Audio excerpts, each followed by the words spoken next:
They gave me $1 million to keep my trap shut. And I did. For 15 years. Last year I was making the rounds and I saw the professor again. I had a heart attack 3 years back, and I tell you, when I saw him standing there in front of room 204, I felt another one coming on. He turned and smiled. It was like he hadn't aged a day in 15 years. "Hey there, Chief," he said. And that was it. I dropped my clipboard on the ground and hightailed it out of there, never looking back. What I'm about to tell you is liable to make me sound crazier than a 3-horned goat, but I promise you, there's crazier things out there. The cops don't believe me. The official story is that the professor and those students died 15 years ago. Room 204 just up and exploded, they said. Damnedest thing. And there's some truth there. The room did explode. But it wasn't an accident. We knew exactly what we were doing. Or we thought we did.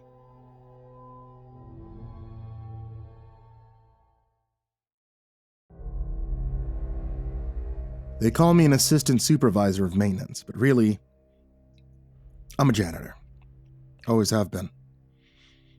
You might wonder why I'm still at it after getting that $1 million. That dough's for Junior, so he didn't have to go through the same shit that I did.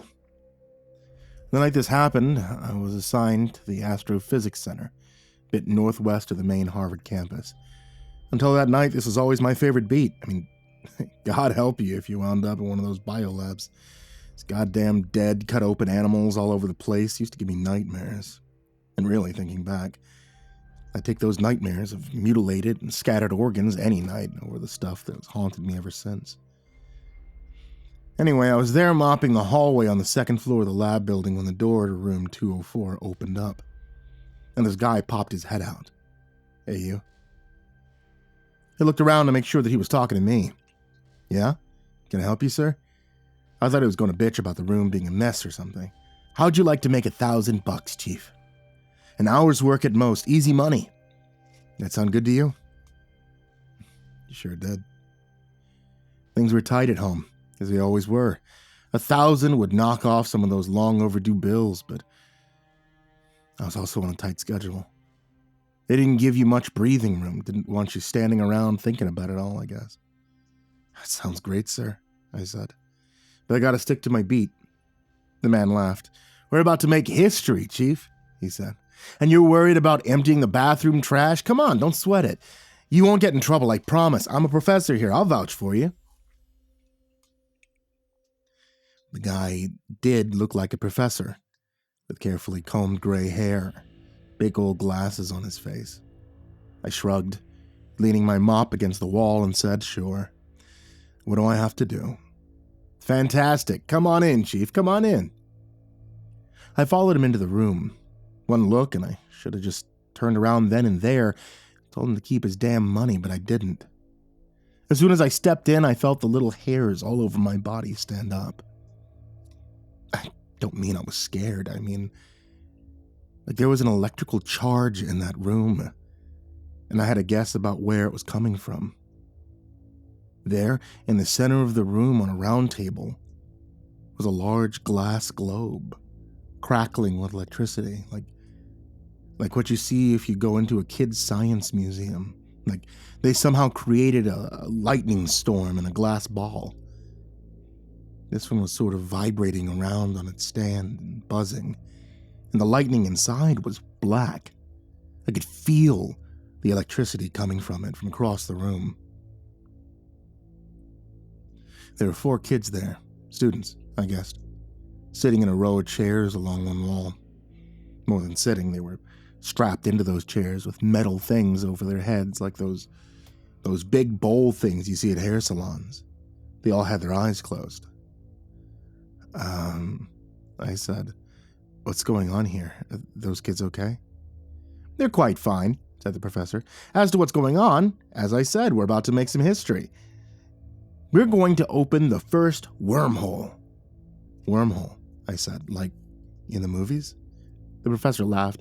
I suppose so, Chief, he said. Now listen, we had a last-minute cancellation, but that's okay because it's an easy job. We're going to be kicking those things off here shortly, and once they are properly kicked off, the wormhole will open. I'll enter, and if I'm not back in 30 minutes, you're going to pull that lever there, and this will close the wormhole. I looked to where he was pointing, at a big red lever attached to a giant whirring machine that was hooked up to the metal bowls over the students' heads. But, won't you be trapped on the other side of the wormhole? I asked. Not that I had the slightest idea about what the hell was going on. Just so, Chief, said the professor. We've got this down to two possibilities. One, the wormhole opens up to what we're calling the second universe. The best way that I can explain this possibility is that there's a different reality that exists on the other side of this one, the other side of an invisible wall. The wormhole will provide a door in that wall. And the other possibility? The wormhole will open to a place that man was not meant to go. 30 minutes will give me enough time to get in and out, if the first possibility is true. And if it's the second? Then you'll close the hole with that lever, and my students will destroy my work. This was all way above my pay grade, and my head was spinning. Why only two possibilities? How the hell did they come up with those two? And if this was real, why the hell would the professor take a coin-toss chance of getting stuck in the place that man was not meant to go? I mean, those were just starter questions amongst the swarm that was buzzing around my head. I see that you have some reservations, said the professor. I assure you that your only job is to pull that lever after 30 minutes. That's it, Chief. We'll take care of the rest. Anything that happens isn't on you. Documentation's quite in order. He tapped a foot that was sitting on the circular table. And here, write your check right now before we proceed. As he wrote out the check, I wondered if it would still be valid if he got swallowed up by the wormhole. I actually had that thought, as crazy as it sounds. It was still also weird and abstract to me at that point. Here, he said, handing me over the check. Let's do it, Chief. As soon as I enter the hole, give me exactly 30 minutes. On the dot. That's all you have to do. I took the check, mumbled, thanks, and watched as he walked over to the machine. He pulled the lever. There was a loud crackling sound, and I watched in unease as one by one, the students' eyes shot open. There were no pupils there, like their eyes were rolled back in their sockets. Hey now, I said, taking a step towards the machine. They're quite fine, said the professor. I assure you. Their jaws started to move like they were grinding their teeth. The professor took a jar of neon blue liquid from a shelf on the wall. He unscrewed the lid and poured the stuff over the electric globe on the round table. The thing started going crazy, and then the globe shattered completely, bits of glass flying through the air as shoots of black lightning zapped out into the room. I ducked down. I had enough by then and was ready to get the hell out of there. And then it happened. A fucking black hole appeared in the middle of the room, sucking in the bolts of electricity. It grew larger and larger until it took up half the room. All I could hear was this rushing sound, like the world's largest vacuum cleaner running at full throttle. Remember, Chief? Shouted the professor with a wild look on his face. 30 minutes! Exactly! And then he stepped into the thing and was gone.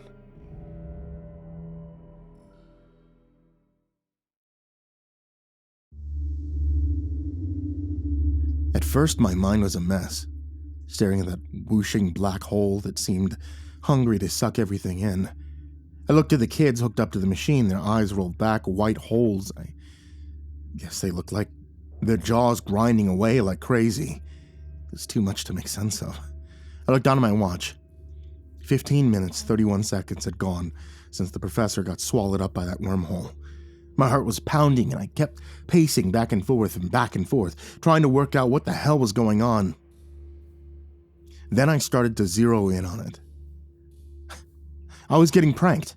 Not a prank like we used to do as kids, setting dog shit on someone's front porch and all that idiocy. I mean a prank like the sophisticated college folks do, where they tell you something's going on, but the whole point is to just observe your reaction, a psychological experiment. Probably cameras in here watching me right now, see what I do. 12 minutes to go. I saw a trickle of blood coming down from one of the kids' noses. I leaned down to look at him closely. He was shaking a bit all over. If I throw that lever, this'll all probably stop. Maybe that was the test. I had to decide between trapping the professor in the black hole and saving the kids hooked up to the machines.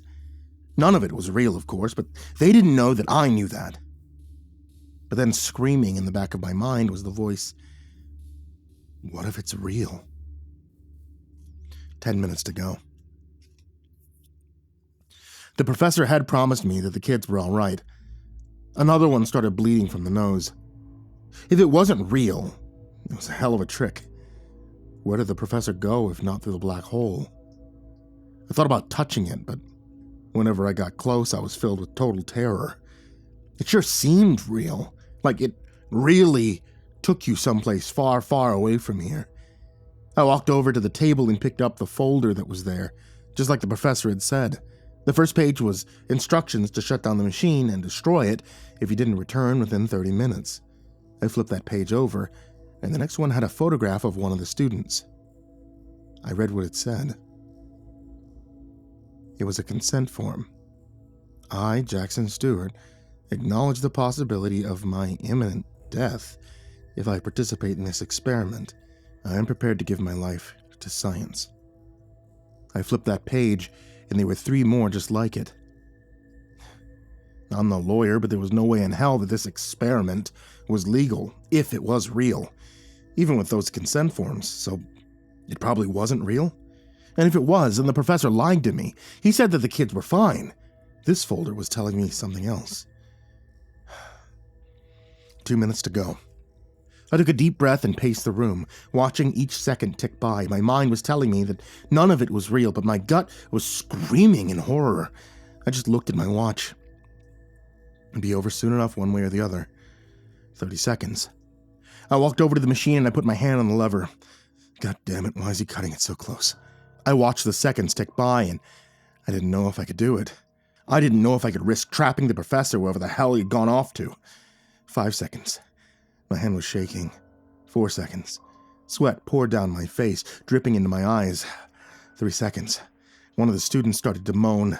The one I saw was named Jackson in the folder. 2 seconds. Oh God. Oh God, oh God, oh God. 1 second. Jackson started to shake. 0 seconds. Shit. I tensed my muscle to pull the lever. One look at Jackson and I knew I had to pull it. He was violently jerking around now. Wait! I snapped my neck around to see the professor's head sticking out of the black hole. Wait, damn it! Then his shoulders were through. I turned back to Jackson. Blood was pouring out of his eyes. I'm almost through! A second kid started to shake. 1 more second! I looked to see that the professor was through. He was back in the room. Do it! He shouted.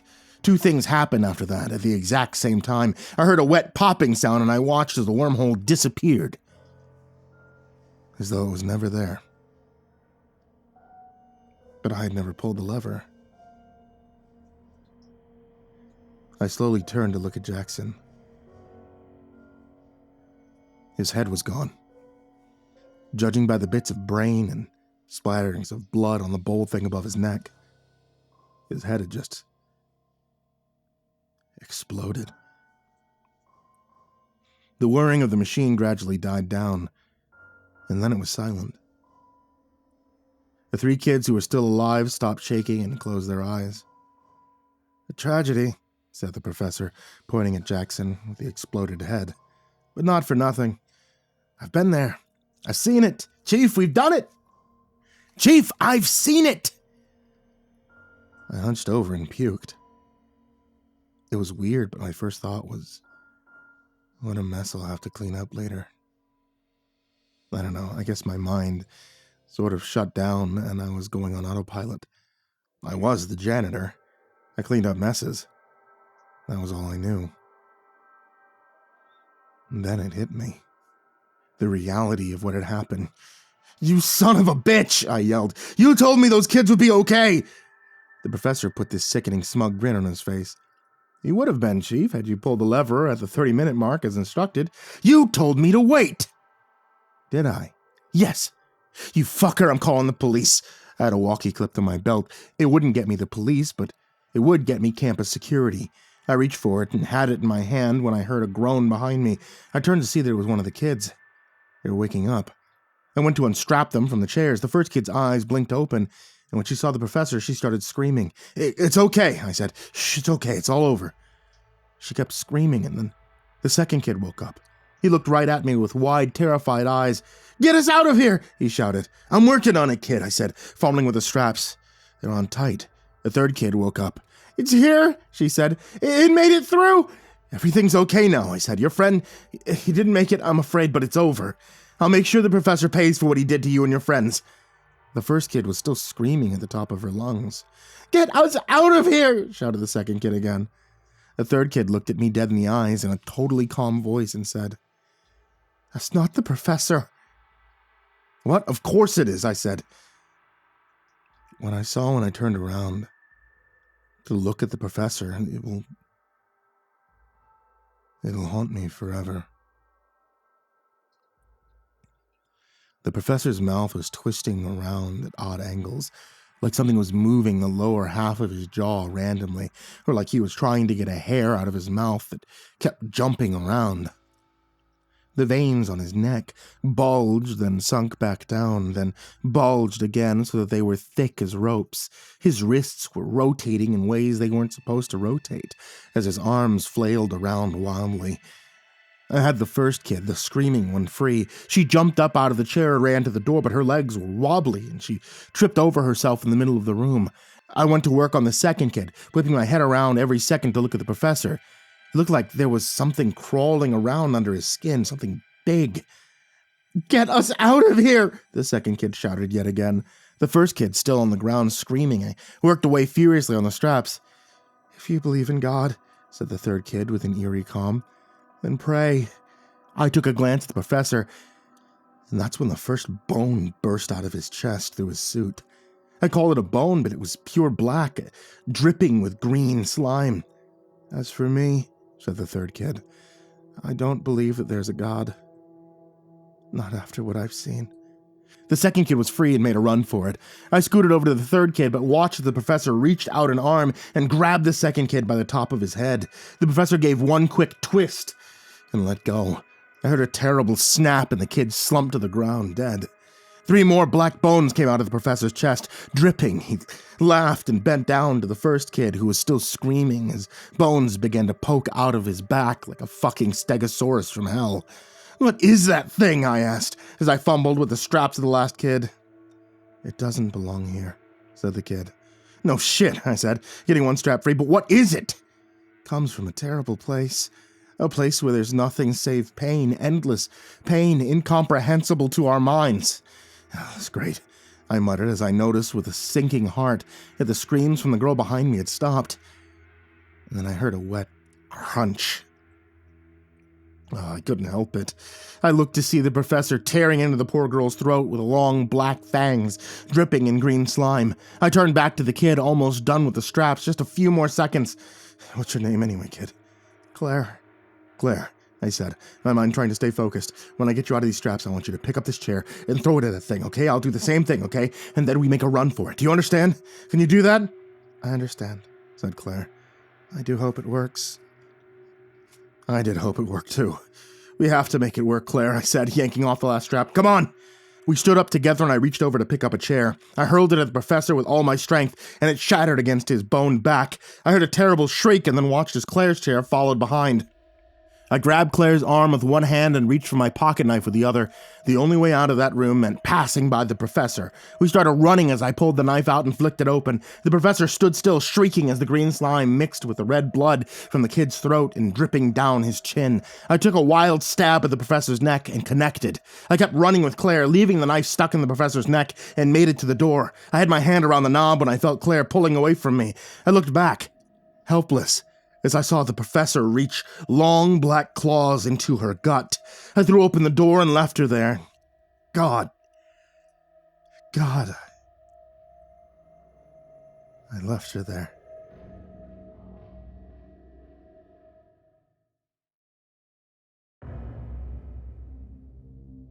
I made it outside of the lab building somehow, I don't remember how. My mind sort of just shut down as I ran like hell, I guess. I did have the presence to go around and lock all the doors from the outside. And I got on the radio to the campus security and told them, "You guys need to get the police over to the Astrophysics Center fucking ASAP. There's a fucking massacre in there." The front door started to rattle and I heard that god-awful shriek again. "Repeat," said a voice over the walkie. "Look," I said, "call up Lawrence Summers right now." The president of Harvard at the time, and I seen us sign the papers in the folder with all the other consent forms. "Tell him the wormhole experiment's gone way fuck south." The rattling of the door stopped. I only prayed that the thing didn't figure out it could just break a window and crawl out that way. "This is the janitor, right?" said a different voice from the other end of the walkie. "This is a joke, the wormhole experiment. Have you been drinking?" "Call Lawrence Summers. If you don't, I promise that you'll never be able to live with yourself. Do it now." There was a horrible pause. I heard the professor trying the side door now, shrieking once again. 10-4.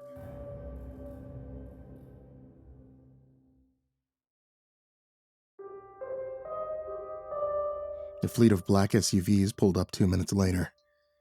A team of heavily armed men jumped out and ran past me, breaking through windows, jumping inside. I heard a stream of gunfire and screams. So many screams. And the professor's horrible shrieks. After a while, it was quiet. A second team of men jumped through the broken windows. I didn't hear more gunshots. I felt a hand on my shoulder and whipped around. A man was standing there. I don't remember a single thing about what he looked like, but I remember our conversation. "Tell me what happened," he said. I told him the full story. Same one that I've just told you. "We're preparing to give you a lot of money to sign an NDA. NDA. Non-disclosure agreement. It means that you can never tell anybody about what happened here tonight." "How much?" $1 million. And a promotion. The man paused. "You mean you still want to work? Work here? After tonight?" "Somebody's going to clean up the shit," I said. "Fine. Of course. And one more thing." "And what's that?" asked the man.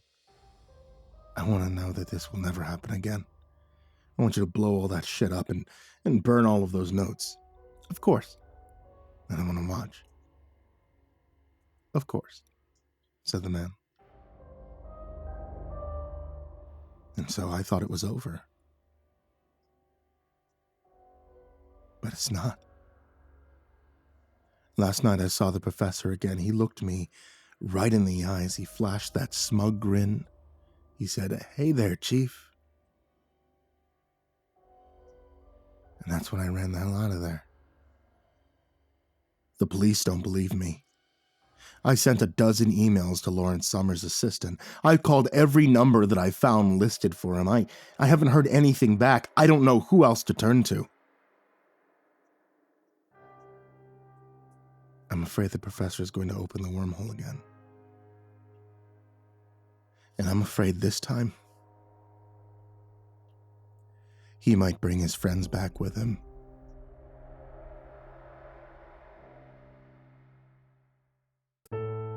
Hey there kids, it's me, Mr. Creepypasta. I just want to say thank you guys for watching tonight's video, listening to tonight's episode of the podcast. Also, I want to give a huge thank you to everybody on this list of Patreons. If you'd like to join this list of names that I frequently mispronounce, you can check the description in the link down below, which I really appreciate because this helps me, one, keep the lights on, and two, helps me pay authors for the stories that you hear on this channel. Also, I want to give a huge thank you to everybody on this list of Patreons. Some of these amazing folks are Kraus, AcidSystem, Blake Rattler, Brandon Mendoza, Brenna, Caltuna, ChicagoHitman, CoryxKenshin, CrusaderChocobo, Dakota Best, Daniel Poulsen, Dante Kinkade, Enchanted Buns, Estebean, HIDive's nephew, Himbo Jerry, Our Minute Seconds Time, Ingegerd Solstrom, Jay Kearns, Jadis Pet, McMog, Mr. Marcus Blitz, Psychomel, Plant Piz, Red Shadow Cat, Remember the Sun, Salty Surprise, Samara Lynn, Seclude, Simba's Bloody Mojo, Sky Harbor, Smiley the Psychotic, Sully Man, Tolly Sue, Team Leo 76, The Demented Voice in Your Head, The Chavez Brothers, The Ginger Bros, Tommy Walters, Viceroy Scorn, William Wellington, Your Bro Keegan, Zabub, and Shadow Gardens. A huge thank you to you guys, everybody who shows up in the description down below, and honestly, anybody who can pledge even just like $1 a month.